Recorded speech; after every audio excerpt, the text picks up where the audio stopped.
अच्छी तरह नेत्र भरकर श्री राम जी की शोभा देखकर फिर पिता के प्रण का स्मरण करके भी सीता जी का मन शुद्ध उठा।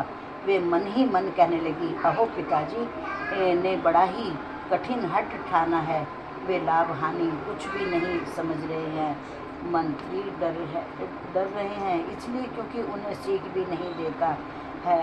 पिता पंडितों की सभा में यह बड़ा अनुचित हो रहा है। कहाँ तो ब्रज भी बढ़कर कठोर धनुष और कहाँ ये कोमल शरीर किशोर श्याम सुंदर। हे विधाता, मैं हृदय में किस तरह धीरज धरूं? सिरक के फूल के कण से भी हीरा छेदा जाता है। सारी सभा की बुद्धि भोली बावली हो गई है।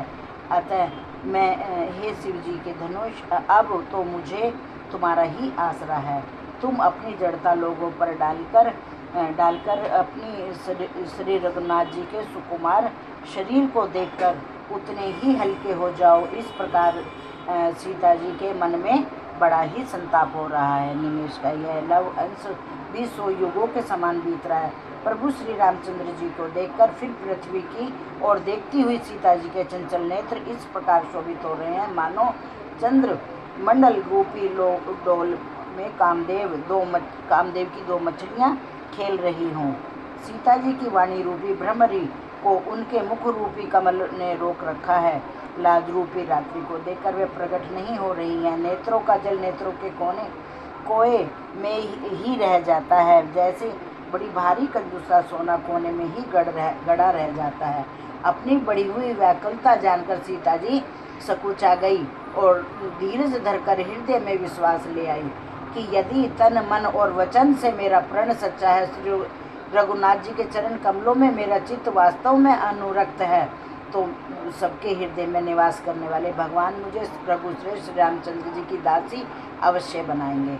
जिस पर सच्चा स्नेह होता है वह उसे मिलता ही है, इसमें कुछ भी संदेह नहीं है।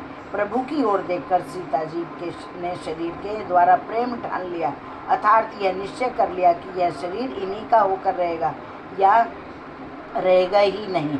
कृपा निधान श्री राम जी सब जान गए। उन्होंने सीता जी को देखकर धनुष की ओर कैसे ताका जैसे गरुड़ जी छोटे से सांप की ओर देखते हैं। इधर जब लक्ष्मण जी ने देखा कि रघुकुल मणि श्री रामचंद्र जी ने शिव जी के धनुष को ताका है, तो वे शरीर से पुलकित होकर ब्रह्मांड को चरणों में दबाकर निम्नलिखित वचन बोले, हे दिग्गजों, हे कच्छप, हे शेष, हे वाराह, धीरज धरकर पृथ्वी को थामे रहो, जिसमें यह हिलने न पावे। श्री रामचंद्र जी शिव जी के धनुष को तोड़ना चाहते हैं। मेरी आज्ञा सुनकर सब सावधान हो जाओ।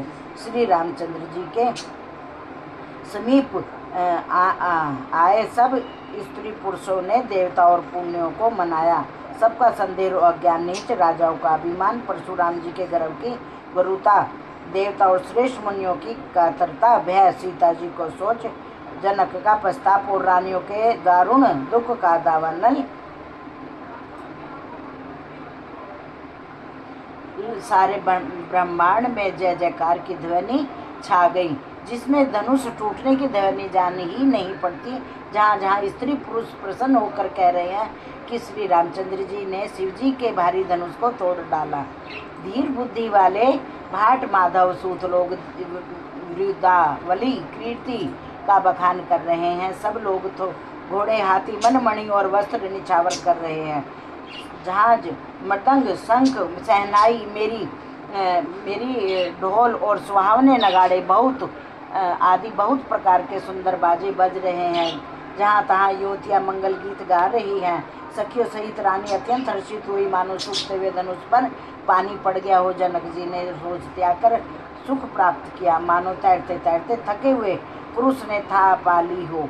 धनुष टूट जाने पर राजा लोग ऐसे श्रीहीन निस्तेज हो गए जैसे दिन में दीपक की शोभा जाती रहती है। सीता जी को सुख किस प्रकार वर्णन किया जाए, जैसे चातकी स्वाति का जल पा गई हो। श्री राम जी को लक्ष्मण जी किस प्रकार देख रहे हैं, जैसे चंद्रमा को चकोर का बच्चा देख रहा हो। तब शतानंद जी ने आज्ञा दी और सीता जी ने श्री राम जी के पास गमन किया। साथ में सुंदर चरुत्र सखियां मंगलचार के गीत गा रही हैं। सीता जी बालहंसनी चाल से चली उनके अंगों में अपार शोभा है।